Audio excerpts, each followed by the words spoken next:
So my call is actually nothing really dramatic. Pretty much right when I became a believer, I started feeling a burden for the lost.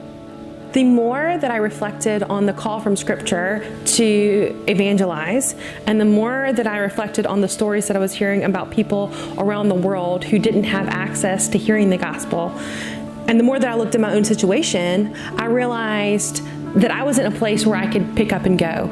And so I did. And the people in Bangkok were the first ones who said I could come, so that's where I ended up. My main goal is to build relationships with Thai people so as to be able to be in a place to share the gospel with them, and also to be able to disciple them towards a truer version of who Christ really is. So one of the great ways to be able to build relationships is by teaching the English classes, because it brings people into our center and gives me an opportunity to meet them, and then we can build relationships from there.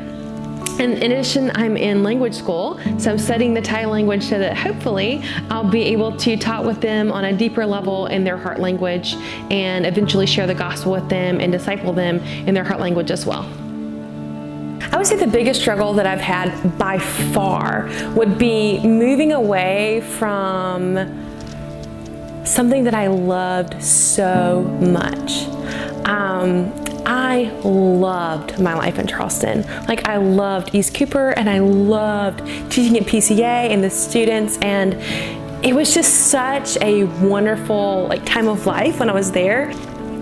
To coming over here and it just not being quite as visible and as easy to be involved in ministry and to see that on a regular basis. So just the difference in kind of stages of life there versus here has been a struggle, but God has been good in it, and He has provided, usually right at the right time, somebody to come knock on my door and say, hey, you want to come over and eat lunch with us?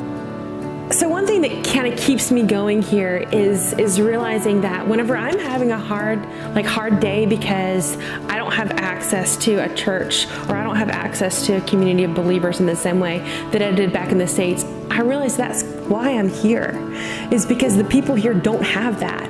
And so, yeah, it's hard for me to be here without a strong community of believers and without, a lot of believers that I can go to on a regular basis for things. But that's the whole point, is that they don't have access to that. And so I want to come and be a very small part of bringing something like that here.